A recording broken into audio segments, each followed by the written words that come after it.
nde tawno fulɓe ina mbiya ko hoynanteno so saami hocceti e saha mbo taweɗen to dowlaji dendude Amérique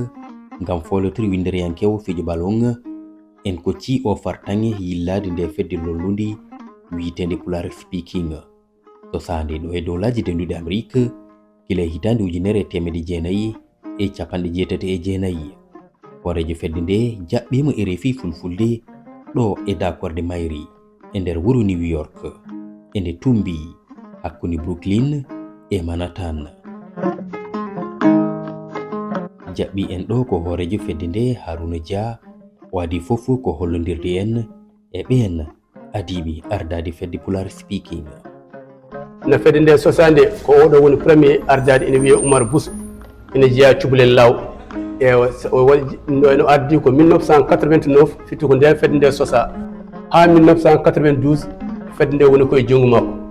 e no gayni ɗon nde ko oɗo ari Seybani Jakite ɗum woni Seybani Jakite oɗo e no ummi ɗon nde fayi koye Ndiaye Samba Diaw oɗo Ndiaye Samba Diaw kamine jeeya ko Agnam Coɗay e no ummi ɗon nde o hokki ko Segli kamine jeeya ko Gollere o ummi ɗon o hokki mawnam Kabiru Ngaydi on no jeeya ko wuuro men Horko Ƴere e ummi ɗon o hokki ɗo en mawnam Njatigam ina wiye Ousmane Diallo kamine jeeya ko Bedenki Sinthiane Padelal o ummi ɗon o hokki oɗo biyeteɗo Abdoul Diallo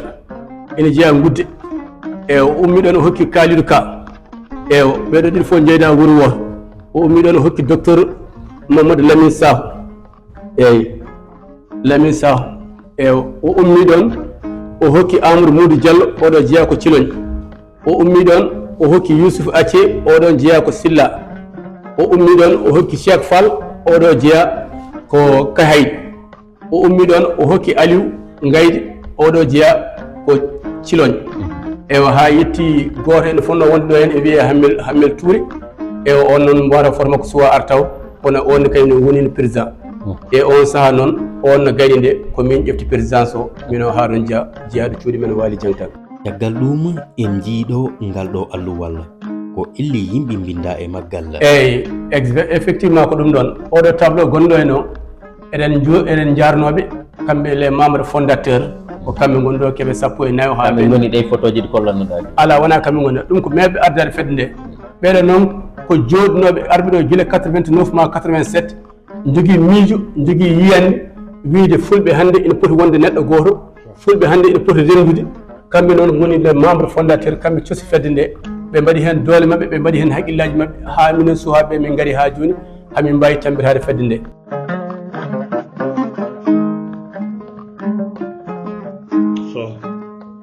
caggal ɗum e ɗo ngo ha joni Harouna Dia horejo fedde nde en naati bureau makko o. eyyi ɗo kadi ko bureau amen ngo e donc gueɗe ɗe fof ko ɗo woni kala jiɗɗo nadde pular speaking ko ɗo arata ko ɗo fewnante kartal mum ewa donc les cartes membres la nin ewa donc jomum waɗa tan ko $25 taw ko garɗo o hokkama noon ha timma lebbi tati puisque so ari ko human binne o anda fedde nde ne woodi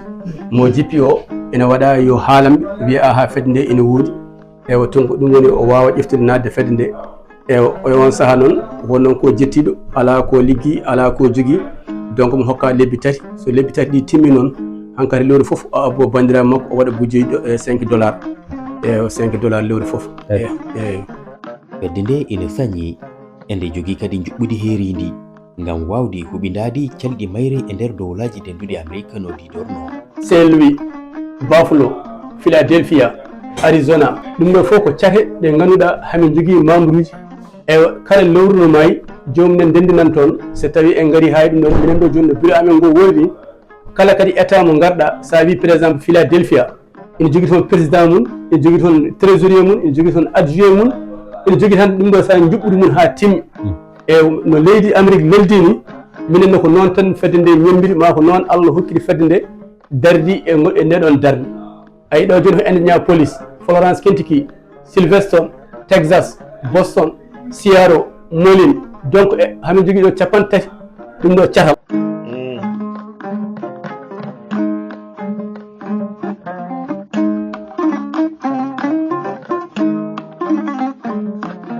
en namdima Harouna Dia yo artan en e lasli cosugol fedde nde. Ko idi fof en gonini ɗo ene nde ɓe gonno ɗo nde Allah waɗi keɓɗen neɗɗo goto ina sanki ɗo ina rutti e on saaha noon yimɓeɓe en jogui probléme nanata ɗemgal kadi kewani kadi heɓete ho hewani ewo joni noon no sankare nde tampini yimɓeɓe d'habitude enen kam ina jeeya e cosnuji men ma aadaji men kala goto duttiɗo jiɗɗen taw ko saago men yo nawta cuuɗi to jeeya ɗo wirne ɗon en jiiɗa accude e juuɗe amérique ji ma e on saaha kadi hay bamuli julɓe en keɓano ɗum ɗo henne ma en ganda ni sene wonno ewo donc noon ɗum ɗon tampini yimɓeɓe Allah waɗi noon ko wayno les membres fondateur ko mawɗo men Oumar Dia yalla yommo moƴƴere omon ɗo mo wuure mo selli e ɓeɗon noon jogui nde ɗon yiyande mbi ha noon hono ɓeɗo gueɗe eɗen gandi koko artata tan so tawi noon koko artata vaut mieux ko yimɓe mbawa heblanade ɗum ewa joni noon mbaɗen fedde ewa to tawi ɗeɗo gueɗe gaari jane yimɓe ene mbawa kadi beele ne mbawa tambade ɗum kadi ɓuuri wiide tan ñalam goto tan yo jomum addu par exemple $100 e on saaha $100 ko kalis eyyi donc ɗum ɗo woni ɗum ɗo hen ewa heddi noon ko hankkadi fedde nde sosama to fedde sosama noon gueɗe kewɗe ma nattu hen ewa joni noon fedde nde sosade nde yimɓeɓe jiiɗi yo fulɓe foof kala pullo to wonno yo won neɗɗo goto enen foof garen jokkodiren gandodiren so tawi ko heeɓi Samba ma Demba ma Kumba taw goɗɗo en ina tina taw goɗɗo kadi ne wawa darnade ɗum taw goɗɗo kadi ne wawa wallude ɗum taw goɗɗo kadi ne wawa faabade ɗum e mujjiɓe fiddo tan kala pullo to wonno e nder leydi he yo yimɓeɓe foof gon neɗɗo goto. Pulare speaking noddi ko kala ɓiɗɗo pullo fedde nde sosa ko hitande 1989 tigui guila nden ha ñalawma hande mo kalde hen o alhamdulillah fedde nde min jiiye mun tan ko ɓamtare e fedde nde noon alana keerol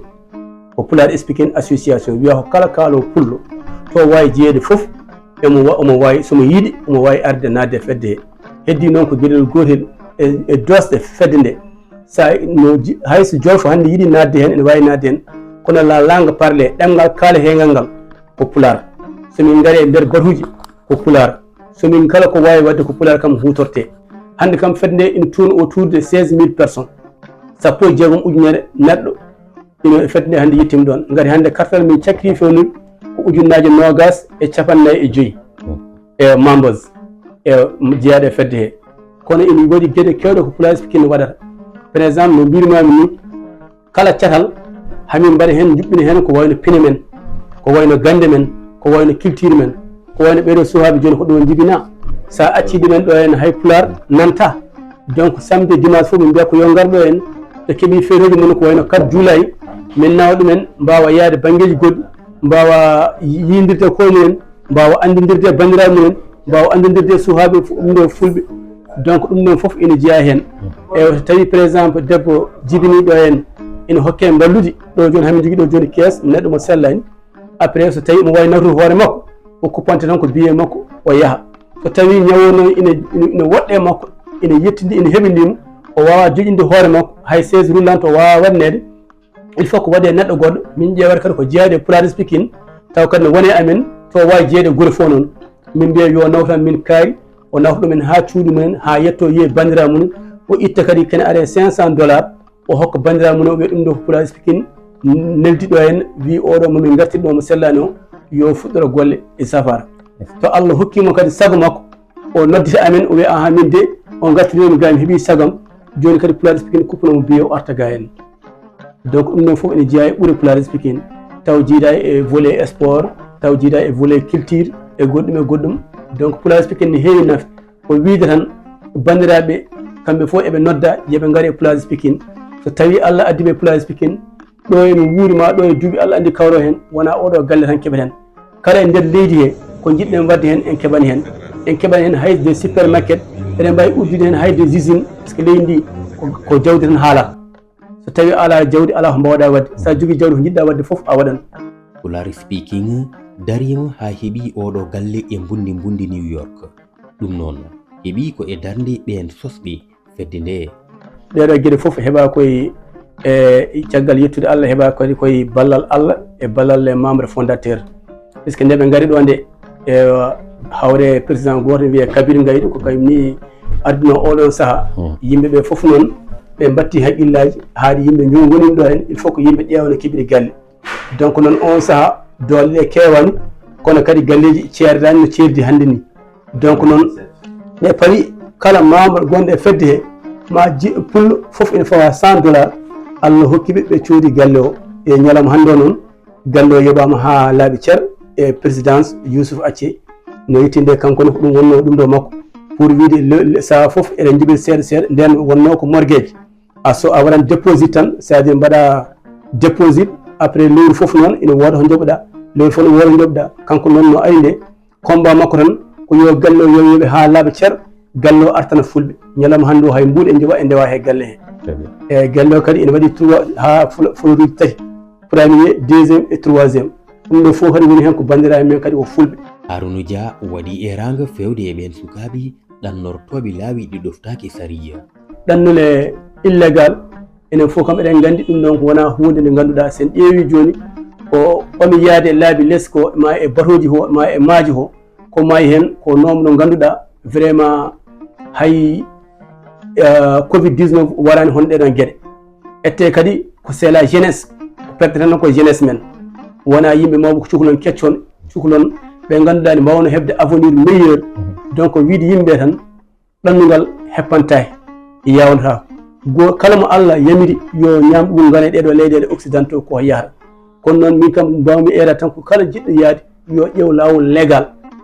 neɗɗo oto joue avec gurdam mum oto fof no Allah mbirimi ni no Allah yamiri yo yaa fof yaaha kono noon yo yimɓe mbattu haqqillaji kala ko ganduɗa ko risque ina wara gurdam neɗɗo oto yaa hen sa heeɓi noon lawol légal ar bisimilla ma welcome kadi ɗum ɗo sa ari kadi ko ɗum Allah ɓurata newnandema kayitaji ko yaawi e ko yaati ngati déjà garɗa ko légal ndewɗa koye procédure mo poɗɗa rewde ha jettiɗa sa rewani procédure noon sa ari tan ɓe mbiyama ko an déjà ka caliɗo sarƴiji mabɓe ma ka caliɗo kuule mabɓe guila suwa yetto donc noon hebdema kayitaji ko Allah jogui kono yawata. Pular speaking ina jokki golle yaadu fedde nde ko hono annama denerol ni ko nde layori jate mayri ko caltoji worɓe e rewɓe ina lomlomtodira ngam rendi e ñiɓnudi pandale fedde nde.